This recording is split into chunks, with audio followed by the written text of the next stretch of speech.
Pretty well, little brother. Pretty well. There was me, that is Alex, and my three droogs. That is Pete, Georgie, and Dim. Go on, do me in your course. He's enterprising, aggressive, young, bold, vicious. You are to be reformed. What exactly is the treatment here going to be then? Just going to show you some films. But enough of words. Actions speak louder than action now.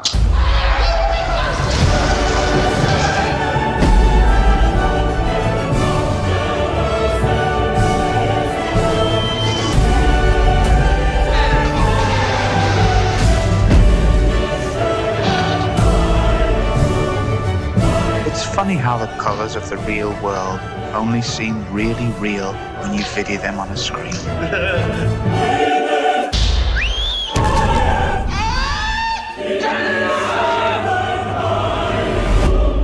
I'm cured! Praise God! You are not cured yet, boy.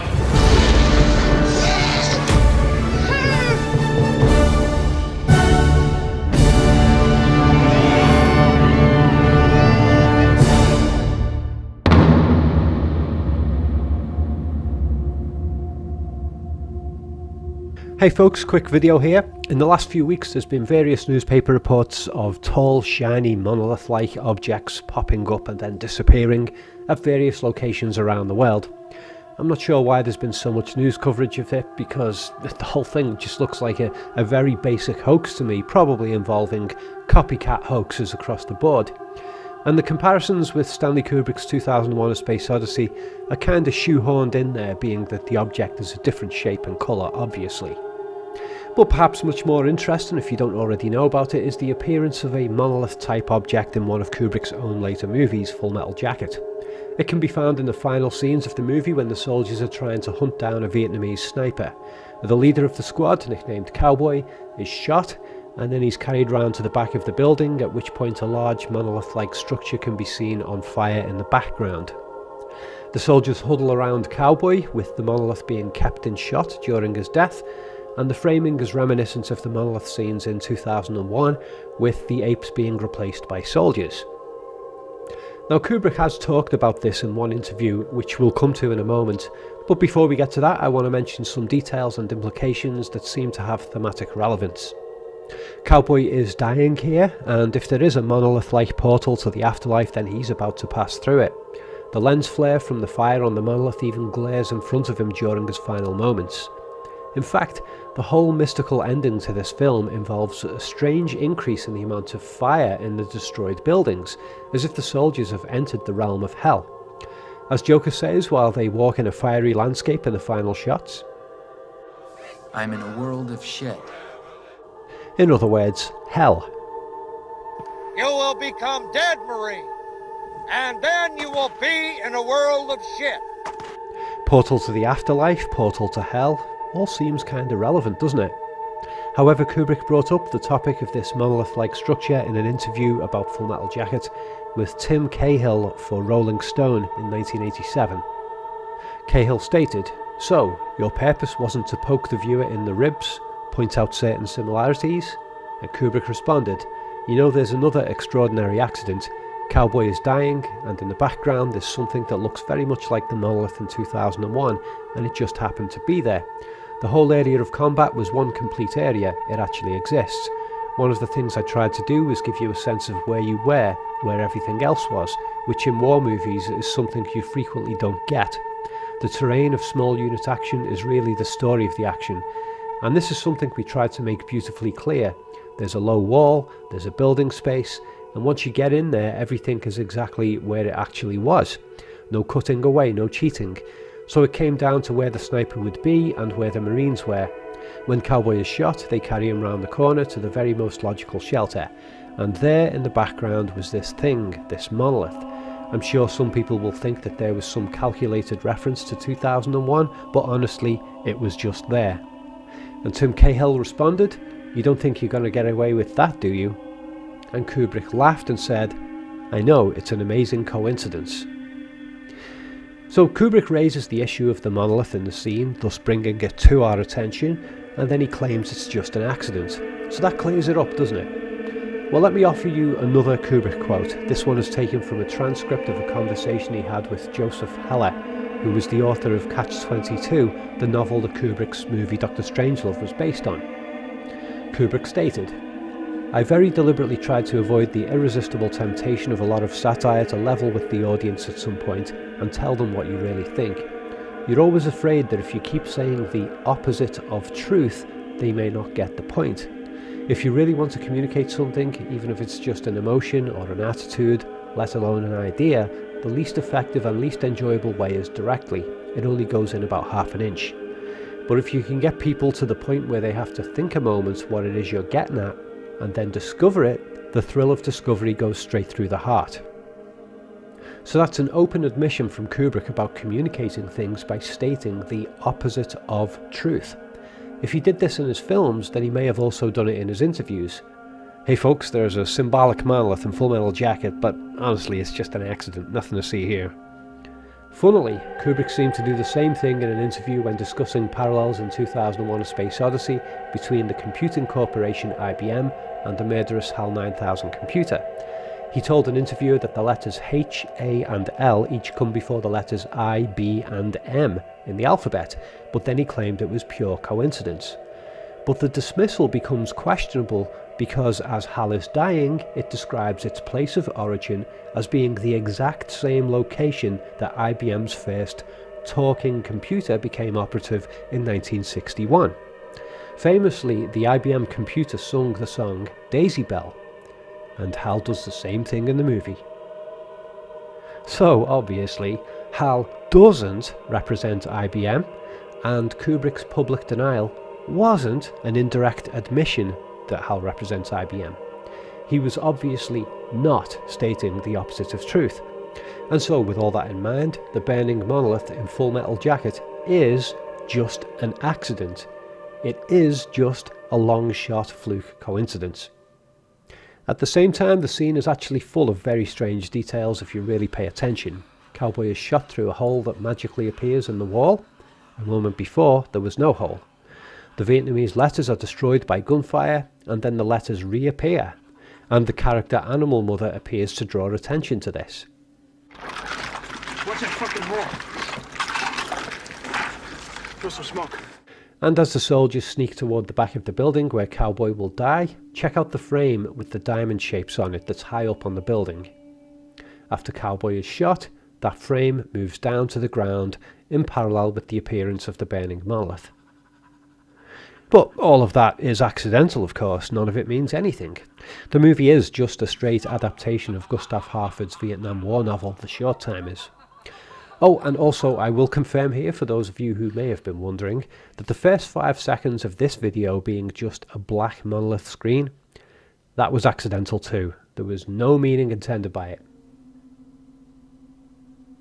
Folks, let's take a look at brainwashing as presented in the classic war movie Full Metal Jacket. Before we get into details, I first need to frame some context here. This video isn't going to be a generalised attack on military institutions. We need military institutions because if we didn't have them, then other regimes that do have a military could take over the world. Just like if we didn't have police, then organised criminals would take over.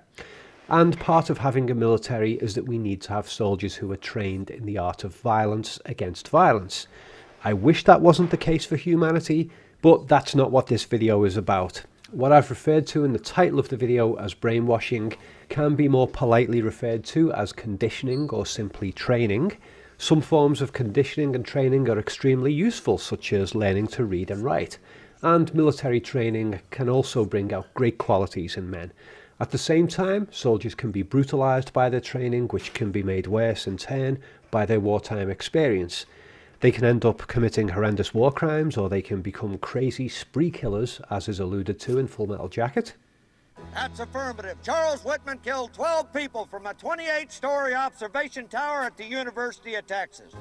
Those individuals showed what one motivated Marine and his rifle can do.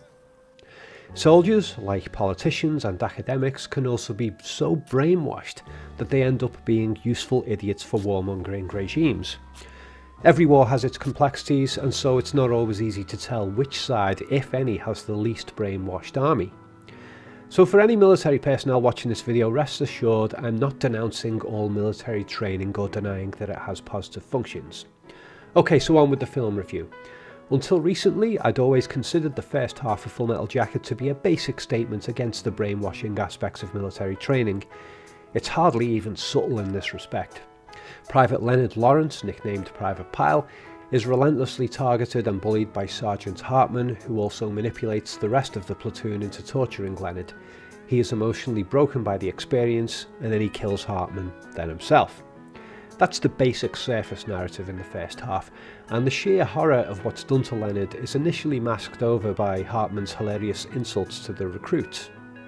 Private Pile, I'm gonna give you 3 seconds. Exactly 3 fucking seconds to wipe that stupid looking grin off your face, or I will gouge out your eyeballs and skull fuck you!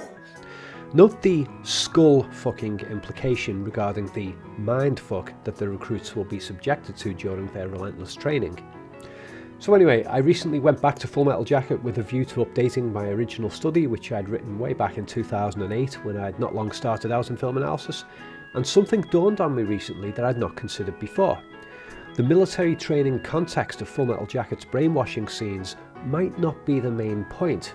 Kubrick may have also been making a larger statement about how brainwashing occurs generally in multiple social contexts, and a glance over Kubrick's filmography appears to support this. In Paths of Glory, Kubrick gave us a story of French soldiers being coerced into battle under the threat of execution if they refused to fight.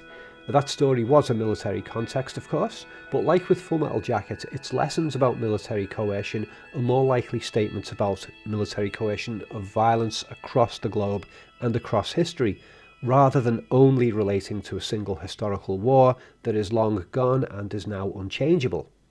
Kubrick also directed Spartacus. It wasn't his script and he had very limited control of production, but still the movie involved men being brainwashed or trained for violence, and then as gladiators being forced into fighting each other.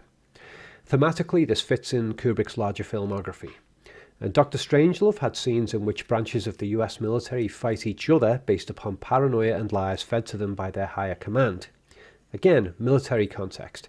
But 2 films later, Kubrick made A Clockwork Orange, in which non-military brainwashing is a central plot element. This time, the surface story is of a man whose criminal impulse is neutered by brainwashing, and in turn his ability to defend himself in an already violent world is neutered as well. Kubrick's next film was Barry Lyndon, in which a young man is forced into military service in multiple contexts across Europe.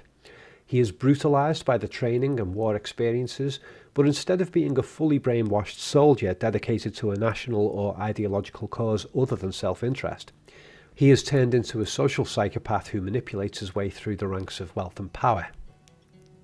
Eyes Wide Shut's orgy scenes present brainwashed secret society members who rigidly do as they're told, like foot soldiers. And finally there's AI, Artificial Intelligence, which has brainwashing elements weaved in beneath its story of robots programmed to serve their human masters. Spielberg directed this film, but Kubrick spent decades conceiving the basic story, and he supplied Spielberg with extensive visual storyboards, which Spielberg adhered to. In other words, Kubrick laid the directional foundations for the movie AI. In the boardroom scenes of that film, businessmen and scientists in their combat gear, also known as business suits, listen to delusional lectures about creating perfect human-robot companions, in other words, slaves. And his applauding audience of brainwashed academics are shown with inanimate robots placed around them, as if this academic audience are the brainwashed robots that they seek to create. The reference to academia as a form of brainwashing, and hence to academics as pre-programmed or conditioned automatons, is made more overtly in these scenes of the final act. Is this the place they make you real? This is the place they make you read. I'm David! I'm David! Now, of course, I'm not saying that academia is useless or that all academics are pre-programmed, conditioned automatons. That would be ridiculous. Some of my favourite writers are academics, and I've learned a great deal from reading academic books. but it is a theme that is in the AI film. Kubrick was very conscious of the fact that there's a thin line between training, conditioning, and brainwashing. He even avoided academic training himself, preferring to self-educate through extensive reading and experimentation, and he certainly did well because he came up with a number of inventions, technical inventions, for the creation of his films, even though he wasn't an academic. And his movies like A Clockwork Orange and AI certainly present non-military brainwashing themes. And so, going back to Full Metal Jacket, I now view the training section of the movie as both a statement against how men are conditioned or brainwashed into war, and as a statement about how people are brainwashed in the more general sense, be it through lunatic cults, academic ranks, secret societies, political parties, or plain old news media brainwashing. But military training is a very strong metaphoric context, because the brainwashing methods are universally used in many countries by many militaries on account of their reliability. Those methods are incredibly precise and purposeful in design, and military training is such an intense and exaggerated form of brainwashing that it has powerful dramatic impact on the screen. Whereas more underhanded and prolonged forms of brainwashing in other social contexts are harder to draw attention to in the context of a 2-hour movie. There are of course some key differences between military brainwashing and non-military brainwashing, especially contexts where the conditioning is unofficial. So for example, with both the military and academia, there is an openly stated intention to condition the subject within a specified time frame. The military version is short and intense, the academic version takes years and is more psychological. And if we consider that the education of children in schools includes brainwashing elements as well, such as the regimentation of a 5-day working week into the subject's psyche, that form of brainwashing spans a good 10 years or more. However, unlike schools, universities and the military, some powerful forms of brainwashing are done without the subject being made aware that they are being enrolled in a training program. Commercial advertising, for example. We don't usually sign up for these, we don't ask to be manipulated into buying a product by associating false value with it. Instead, advertisers try to get to us covertly through product placement and other methods, and they stretch out their advertising techniques over time so that you catch glimpses of adverts here and there over many years, and it slowly puts the product into your mind and eventually persuades you to buy it. So what I'm going to do for the rest of this video is highlight some of the key brainwashing elements in Full Metal Jacket's training scenes. Some are universally present in many other contexts outside of the military, others are military specific. So as we go through, have a think about which of these brainwashing methods do and don't manifest in non-military contexts, and how they manifest. If you occasionally feel like you have been subjected to some of these methods yourself, then that's okay, you probably have. I know I certainly have. Right, so let's get into it. I'm going to use a bit of a scattershot approach to try and get as many points across as possible without dragging this video out to 2 hours. There are lots of overlaps between these techniques as well. First up, we have legal pressure. By this, I'm mainly referring to men being drafted into military service against their will, but I'm also referring to the presence of military courts and prisons. Refuse to serve under a draft or go against the training program too much, and you can wind up in a prison cell for a year or two, which is effectively a form of mild but prolonged torture. Next up, separating the subject from familiar life context. Military training involves young men being taken out of their familiar environments, their home, neighbourhood, family, friends, and dropping them alone into a new environment that is radically different to what they're used to. Not only is the physical environment new, but they effectively are locked in among a large batch of unfamiliar faces. Imagine how much more difficult it would be to brainwash a large group of people who are already very familiar with each other and have close bonds. Such a group would be a lot more resistant to the conditioning, they would stand up for each other, they would share opinions of disagreements with the program, and so on. In fact, I've seen that kind of familial group resistance in work-based civilian training courses. So the military tactic of separating recruits from familiar environments and familiar individuals is a massive psychological pattern break. It severs many of the thousands of intricate links between people and their own historical context, making the brainwashing process easier from there on. In fact, it's a familiar tactic used in brainwashing cults as well, such as the one that was run by Charles Manson. The cult leaders typically find a remote location to house their members and cut them off from access to family and friends who might otherwise sabotage the brainwashing. Full Metal Jacket makes a very strong point of this tactic in that hardly any of the recruits talk about their personal histories. Hartman asks them some initial questions about their backgrounds, but only so that he can insult their backgrounds to try and make them feel ashamed of where they are from. Where in hell are you from anyway, Private? Sir, Texas, sir! Holy dog shit! Texas, only steers and queers come from Texas, Private Cowboy!